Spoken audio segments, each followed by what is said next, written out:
Kementerian Agama, Prof. Nazar, kompleksitas yang dihadapi Pak, karena kami juga tidak ingin lagi Pak, media yang kami sorot, yang kami liput, gesekan antar umat beragama Pak. Ormas-ormas keagamaan saling bertikai satu sama lain. Pernyataan-pernyataan kontroversial yang malah viral terpotret oleh media Pak. Iya, salah satu kementerian yang paling seksi adalah Kementerian Agama. Salah satu jendela untuk mengintip wajah Indonesia itu adalah situasi keberagamaan. Makanya itu makin sukses kita mengelola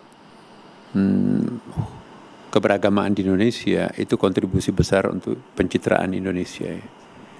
Dan kita juga nggak bisa membangun bangsa ini kalau situasinya tidak dalam keadaan tenang, ya cekcok dan terus menerus itu ya. Maka itu peranan Kementerian Agama itu sangat-sangat penting ya. Jadi ukuran-ukuran yang dilakukan Kementerian Agama itu tidak bisa semuanya dilihat secara kasat mata. Karena yang salah satu menjadi garapannya Kementerian Agama itu adalah bagaimana menggarap hati di dalam masyarakat ini. Jadi ukurannya itu sangat lain ya. Bagi kami ya, kita semua umat beragama itu kan punya standar, punya kitab suci misalnya ya. Makin berjarak masyarakat dengan ajaran agamanya, maka di situ ada kegagalan pembinaan umat. Tapi makin dekat antara masyarakat, antara umat dengan ajaran agamanya, maka itu ada sebuah keberhasilan pembinaan umat.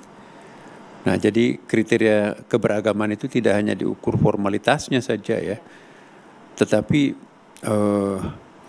apa message, apa filosofi pada ajaran agama-agama masing-masing dan apa yang kita terapkan. Jangan sampai nanti agamanya kemana, tapi umat beragamanya kemana ya kan.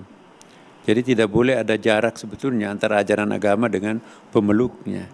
Semakin berjarak pemeluk dengan ajaran agama, maka itu ada masalah.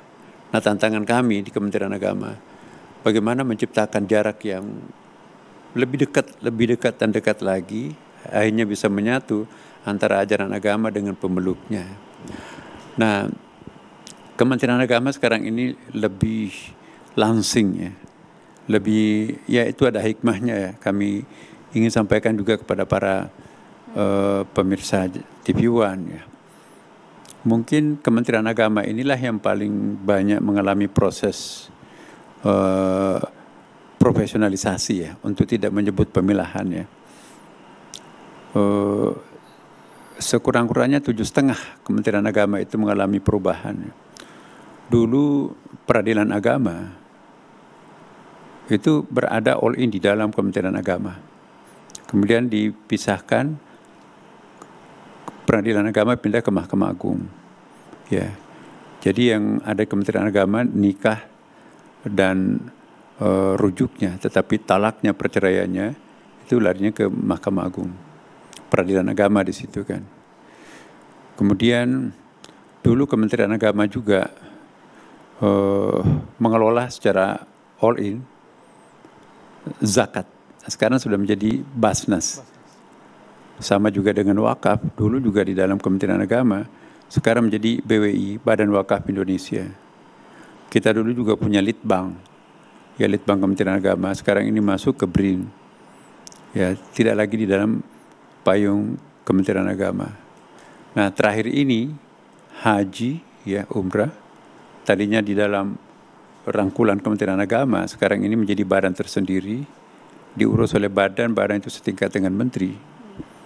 Nah, kemudian selanjutnya jaminan produk halal itu juga sepenuhnya dalam Kementerian Agama selama ini, sekarang menjadi badan tersendiri yang dipimpin oleh seorang kepala badan yang setingkat dengan menteri. Nah, sekarang dunia pendidikan yang diurus Kementerian Agama itu juga masih terbagi dua, sudah terbagi dua ya. Ya, urusan pendidikan umumnya, ya, disiplin ilmu umum ya, seperti program studi umum itu dibawa koordinasi Kemendikbud dan Ristek ya. Jadi yang di Kementerian Agama itu adalah kebimasan, bimas Islam, bimas Kristen, bimas Katolik, bimas Hindu, Buddha, dan Konghucu, ditambah dengan pondok pesantren. Jadi hanya itu. Jadi ini semakin langsing. Dengan demikian Kementerian Agama itu bisa melakukan manuver-manuver yang lebih, insya Allah bisa lebih profesional, tidak terlalu gemuk seperti dahulu ya. Nah, karena sudah terkurangi bebannya dengan adanya kemandirian dari lembaga-lembaga yang memang menurut hemat saya memang perlu dikonsentrasikan pengurusannya, tidak di dalam satu umbrella dan di situ semuanya akan diurus. Seperti haji ya, itu energi yang dikeluarkan untuk mengurus haji di Kementerian Agama itu mungkin sekitar 50%, padahal banyak tugas lain di Kementerian Agama itu. Dengan terpisahnya haji dan umrah nanti ke depan, maka haji akan diurus secara profesional. Lebih fokus dan iya, Kementerian Agama pun juga dengan bimas-bimasnya itu pun juga bisa diurus secara profesional. Jadi ini saya kira kita harus melihat dari sisi positifnya, mungkin juga bisa dilihat dari aspek-aspek yang lain ya kan.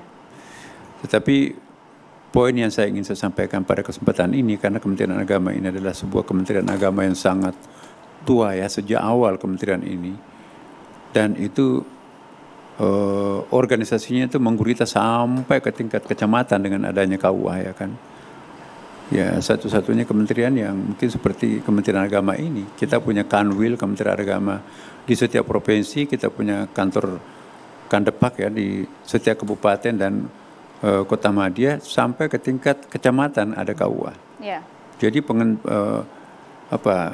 gurita Kementerian Agama itu betul-betul sampai ke masyarakat lapis bawah ya. Dan itu semuanya tanggung jawab kami. Dan perlu juga saya sampaikan ya, bahwa program Kementerian Agama itu oleh Bapak Presiden itu mendapatkan sangat banyak ya. Mungkin waktu kami diwawancarai kemarin itu, mungkin teman-teman yang lain ada yang 3 menit, ada 5 menit. Saya sampai hampir 1 jam ya. Wow. Karena kami diskusi bahwa beliau juga minta penjelasan kira-kira nanti obsesinya ke depan seperti apa ya. Saya sampaikan bahwa ada nilai jual tersendiri yang belum pernah terjual ke luar negeri, potensi Indonesia ini. Apa itu Pak Nasar? Saya bilang, kita salah satu negara yang paling besar, paling plural, tetapi juga adalah paling stabil dari segi politiknya, insya Allah juga dengan segala catatannya juga perekonomiannya, dibanding dengan misalnya negara-negara lain termasuk negara Islam. Nah, kita adalah umat Islam dulu terbesar, sekarang nomor 2 setelah Pakistan ya. Dan ini belum pernah dipromosikan, padahal kita ini adalah kontributor paling bagus untuk diperkenalkan, yang paling stabil dari sudut pandang pola hidup beragamanya yang sangat toleransi ya kan. Dan banyak sekali kami terima tokoh-tokoh atau pemimpin negara dari luar datang ingin mendapatkan pelajaran bagaimana menciptakan suatu organisasi besar negara Indonesia ini. Umat beragamanya begitu banyak dan kulturnya begitu rumit, ramai, dan juga luas, wilayahnya begitu banyak, bahkan pulau-pulaunya juga begitu banyak, tapi kok bisa kompak. Dan itu merupakan potensi yang harusnya kita dukung.